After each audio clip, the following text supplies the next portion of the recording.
السلام علیکم ورحمۃ اللہ وبرکاتہ۔ آج میں آپ کے سامنے سورہ الحدید کی آیات نمبر 11 سے لے کر 15 تک کا ترجمہ پیش کر رہا ہوں، سماعت فرمائیے۔ اعوذ باللہ من الشیطان الرجیم، بسم اللہ الرحمن الرحیم۔ کون ہے جو اللہ کو قرض دے، اچھا قرض، تاکہ اللہ اسے کئی گنا بڑھا کر واپس دے، اور اس کے لیے بہترین اجر ہے۔ اس دن جب کہ تم مومن مردوں اور عورتوں کو دیکھو گے کہ ان کا نور ان کے آگے آگے اور ان کے دائیں جانب دوڑ رہا ہوگا۔ ان سے کہا جائے گا کہ آج بشارت ہے تمہارے لیے، جنتیں ہوں گی جن کے نیچے نہریں بہہ رہی ہوں گی، جن میں وہ ہمیشہ رہیں گے۔ یہی ہے بڑی کامیابی۔ اس روز منافق مردوں اور عورتوں کا حال یہ ہوگا کہ وہ مومنوں سے کہیں گے کہ ذرا ہماری طرف دیکھو تاکہ ہم تمہارے نور سے کچھ فائدہ اٹھائیں، مگر ان سے کہا جائے گا پیچھے ہٹ جاؤ، اپنا نور کہیں اور تلاش کرو۔ پھر ان کے درمیان ایک دیوار حائل کر دی جائے گی جس میں ایک دروازہ ہوگا، اس دروازے کے اندر رحمت ہوگی اور باہر عذاب۔ وہ مومنوں کو پکار پکار کر کہیں گے کیا ہم تمہارے ساتھ نہ تھے؟ مومن جواب دیں گے ہاں، مگر تم نے اپنے آپ کو خود فتنے میں ڈالا، موقع پرستی کی، شک میں پڑے رہے، اور جھوٹی توقعات تمہیں فریب دیتی رہیں، یہاں تک کہ اللہ کا فیصلہ آ گیا، اور آخر وقت تک وہ بڑا دھوکے باز تمہیں اللہ کے معاملے میں دھوکہ دیتا رہا۔ لہٰذا آج نہ تم سے کوئی فدیہ قبول کیا جائے گا، اور نہ ان لوگوں سے جنہوں نے کھلا کھلا کفر کیا تھا۔ تمہارا ٹھکانہ جہنم ہے، وہی تمہاری خبرگیری کرنے والی ہے، اور یہ بدترین انجام ہے۔ صدق اللہ العظیم۔ ان آیات میں اللہ تعالیٰ نے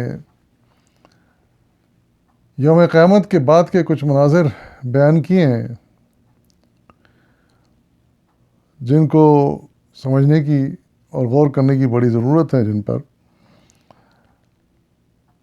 پہلی بات تو اللہ تعالیٰ نے ارشاد فرمائی، جیسا کہ پچھلی آیتوں میں بھی کہا گیا کہ یہ آیتیں جب نازل ہوئیں وہ وقت تھا جب کہ صلی اللہ علیہ وسلم اپنے دشمنوں سے نبر آزما تھے،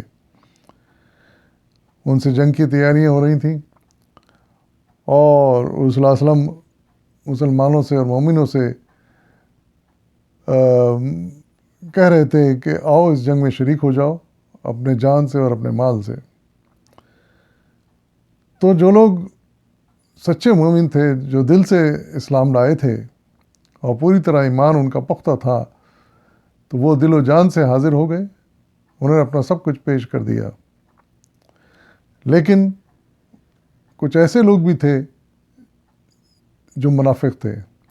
منافق سے مراد ان کے دل میں ایمان نہیں آیا تھا، صرف دکھاوے کے لیے وہ مسلمانوں کا ساتھ دے رہے تھے، لیکن وہ دل سے ہرگز نہیں چاہتے تھے کہ ان کا کوئی مال، ان کا کوئی جان اس میں قربان ہو یا شامل ہو۔ تو ایسے لوگوں کا بھی یہاں پر ان آیات میں انجام بتایا گیا ہے جو غور کے قابل ہے۔ لیکن ابتدا یہاں سے ہوئی ہے کہ اللہ تعالیٰ وہی بات ارشاد فرما رہے ہیں جو پچھلے آیت میں بھی ہے کہ کون ہے جو اللہ کو قرض دے، اچھا قرض، تاکہ اللہ اسے کئی گنا بڑھا کر واپس دے۔ تو اندازہ لگائیے کہ پروردگار عالم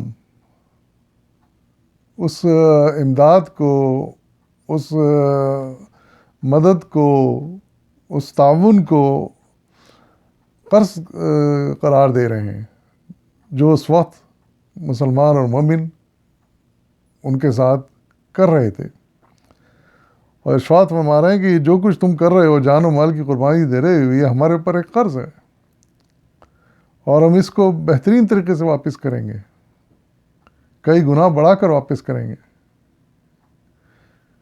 اور اس کے علاوہ اپنی طرف سے بھی کچھ اس کا اجر اور دیں گے۔ تو اندازہ لگائیے کہ کتنی بڑی چیز ہے یہ جان و مال کی قربانی ایسے جہاد کے موقع پر، اگر مومن اللہ تعالیٰ کی خاطر اس کی رضا کے خاطر کرے. پھر اس کے بعد اب وہاں سے اس وقت کا احوال بیان کیا جا رہا ہے کہ اس دن جب کہ تم مومن مردوں عورتوں کو دیکھو گے کہ ان کا نور ان کے آگے آگے اور ان کے دائیں جانب دوڑ رہا ہوگا. کیا بات ہوگی بتائیے آپ, کیا پہچان ہوگی مومن مردوں اور مومن عورتوں کی کہ ان کے لیے ان کا ایمان نور بن جائے گا. اور جس وقت کہ ہمیں معلوم ہے کہ جب وہ قبروں سے نکلیں گے قیامت کے بعد تو 3 گروہوں میں تقسیم ہو جائیں گے دنیا کے تمام انسان. پہلا گروہ سابقین کا ہوگا, مقربین کا ہوگا, جو سب سے آگے ہوگا. یہ سب مل کر میدان حشر کی طرف جا رہے ہوں گے, دوڑ رہے ہوں گے. سب سے آگے مسابقین اور مقربین ہوں گے. اس کے بعد دائیں ہاتھ والے ہوں گے جنہوں نے نیک اعمال بھی کیے ہوں گے. اور اس کے بعد ایک اور گروہ ہوگا جو دوڑا ہوگا میدان حشر کی طرف, وہ بائیں ہاتھ والے ہیں. تو یہاں ارشاد فرمایا جا رہا ہے کہ جو دائیں ہاتھ والے ہیں اور مقربین بھی, ان کے لیے ان کا ایمان نور بن جائے گا.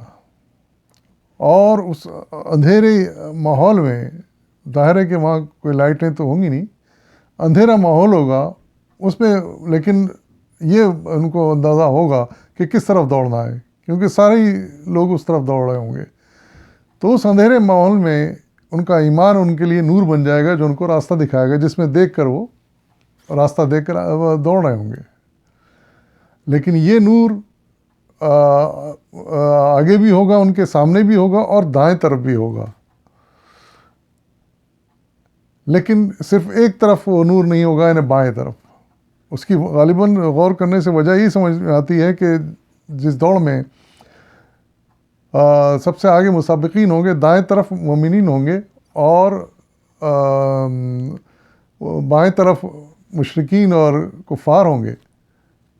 تو ظاہر ہے کہ وہ نور جو مومنوں کے ساتھ ہوگا, جو آگے چل رہا ہوگا, ان کے دائیں جانب چل رہا ہوگا, وہ ان کو کیسے مہیا کیا جا سکتا تھا؟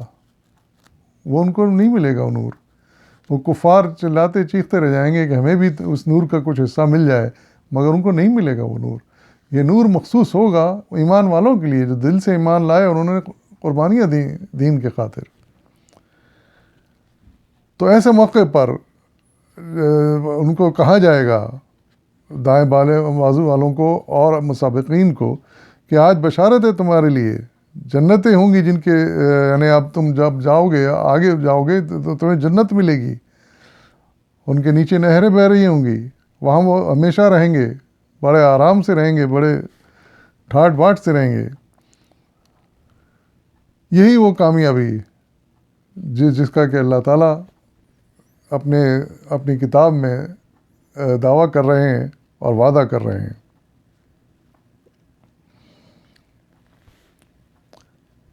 اچھا, یہ تو حال مومنین کا ہوگا کہ وہ اپنے نور کے ساتھ, ایمان کے نور کے ساتھ وہ آگے آگے بڑھ رہے ہوں گے. جبکہ کفار مشرکین کا حال ہی ہوگا کہ بائیں طرف ہوں گے اور ان کو کوئی نور, اس نور کا کوئی حصہ نہیں ملے گا ان کو. وہ اندھیرے میں ہی رہیں گے اور اسی میں ٹھوکریں کھاتے وہ آگے بڑھ رہے ہوں گے. یہی منظر ان آیات سے سمجھ میں آتا ہے. اور اس موقع پر ان کا جو حال ہوگا وہ بھی سماعت فرمائیے. اس بارے میں ارشاد ہو رہا ہے کہ اس روز منافق مردوں اور عورتوں کا حال یہ ہوگا کہ وہ مومنوں سے کہیں گے, ذرا ہماری طرف دیکھو تاکہ ہم تمہارے نور سے کچھ فائدہ اٹھائیں.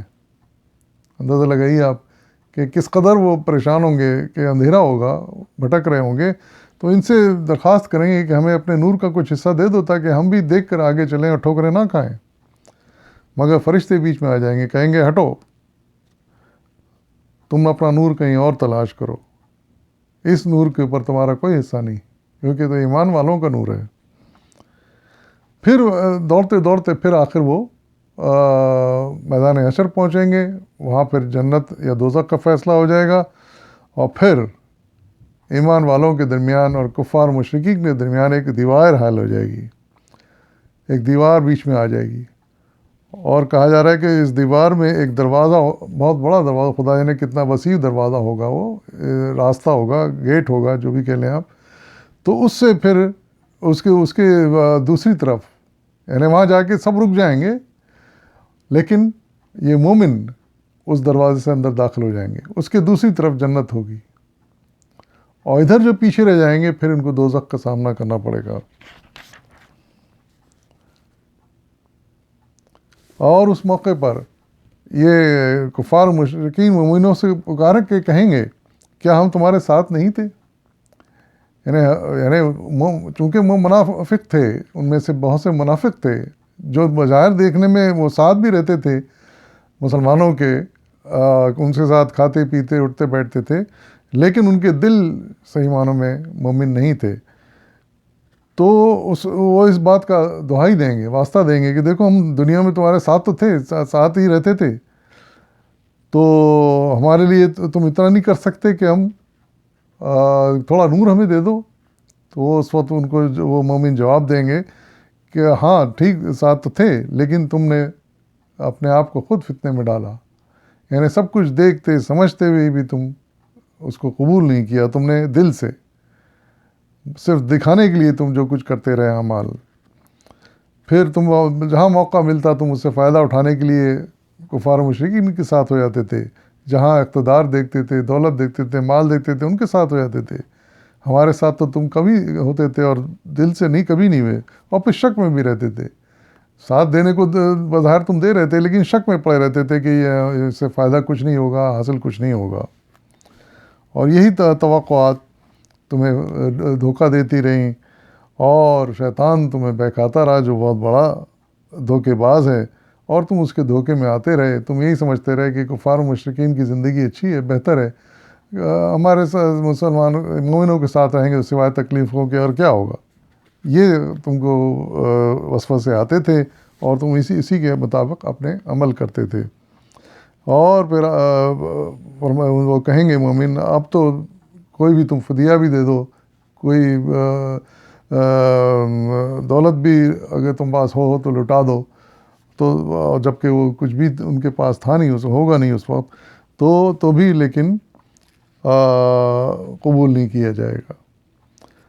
یعنی یہ دونوں لوگ، کیا کفار مشرکین اور کیا یہ منافقین، یہ سب فدیہ دے کے جان چھڑانے کی کوشش کریں گے، لیکن ان سے قبول نہیں کیا جائے گا، اور نہ وہ فدیہ دینے کے پوزیشن میں ہوں گے، ان کو تو ان کے پاس ہوگا ہی کیا، سب کچھ تو دنیا میں چھوڑ آئے ہوں گے۔